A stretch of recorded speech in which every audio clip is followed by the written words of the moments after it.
As we were saying with your stroke, what you was having a tendency to do, it was all body initiated. So yes, you were getting the club sort of caught behind you a little bit, but it was really body initiated. So what I mean by that is when you're swinging back, okay, you get into a pretty decent area here. I'm happy with that. You've got good shoulder tilt and so on, and your right glute would be stuck to this chair, okay, as you showed me in the last one.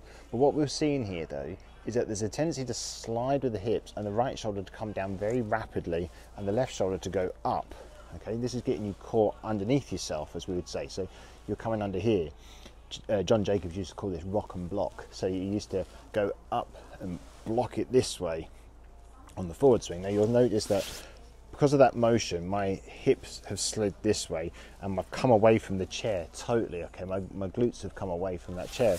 So from here, what's going to happen is I'm going to be in a position where I'm going to have the club so far behind me that I'm either going to have to use the hands to try and square it off, or I'm going to hit it out straight to the right hand side, or I'm miraculously somehow time it all up and get a nice draw shot possibly from there. Okay, so, or I have to aim left in order to accommodate for that motion to hit the ball where I want it to go. It's just a straight block.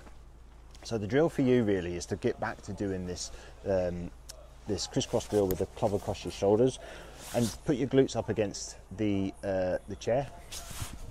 And all I want you to practice here is practice keeping your right glute on the backswing, but on the downswing, I want you to get a feeling of both the left knee, as we mentioned before, left knee and left shoulder working together, but I want your left glute and the right glute to be planted back on the chair.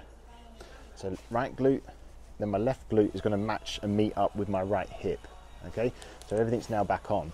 My shoulders will feel a bit more level.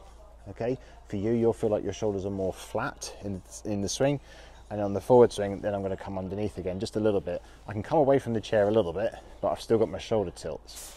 Okay, doing that transition or that movement that we talked about. So swinging up, I've got that motion here.